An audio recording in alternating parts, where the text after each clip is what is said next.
Well, hey everybody, thanks for tuning in. I just wanted to do a real quick video on a pretty big safety issue I encountered with the Heritage 22 long rifle Revolver series. If you like this video or find it helpful, I appreciate you if you can just hit that like button and subscribe. Got a lot of good content coming up and some pretty good videos already posted. Now, the Heritage 22 long rifle series of Revolver is very prevalent out there. There's just a ton of them, and they make a lot of different variations of it. I got mine to teach my kids how to shoot on. It's not too scary compared to some of the other firearms out there, and it's a great platform to teach new shooters on. Now, the big issue I found on this one was basically out of battery firing. We started shooting it, and I had fired it a lot before.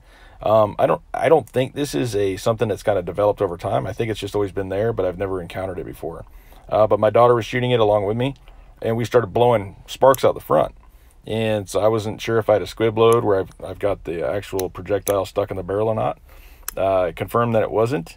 So I went ahead and fired another round. Everything fired fine. And then the next round after that, it looked like the round kind of spiraled out of the barrel and kind of went and curved, along with some fragmentation and some sparks that came out. So at that point, I kind of retired the pistol and had to kind of take it home and troubleshoot what was going on. After some evaluation, basically I found out what was happening was the cylinder wasn't lined up, lining the round up with the barrel properly. The big issue here is that the hammer can be pulled back far enough, I think it's like maybe the third click, to where it seems like it's ready to fire, and it does fire, but the cylinder hasn't finished moving into the complete position that it needs to be lined up with the barrel. What you need to do is you need to not only go to that last click, but one farther back. So make sure that hammer is pulled as far back as it possibly can before you decide to fire.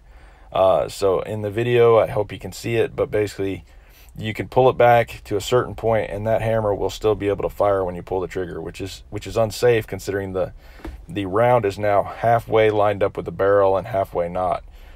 So that explains kind of why it was sparking and sending out fragmentation.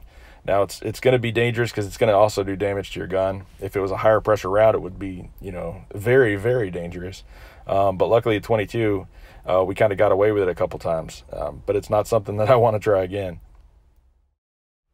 So if Heritage doesn't rectify this situation on future models, the big takeaway is just make sure you pull that hammer entirely back. Don't half-heartedly pull it, and just make sure that you're safe with it.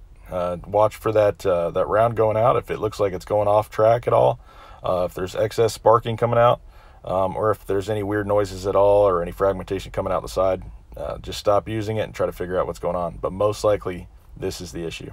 Thanks a lot. Hope you all have a good day.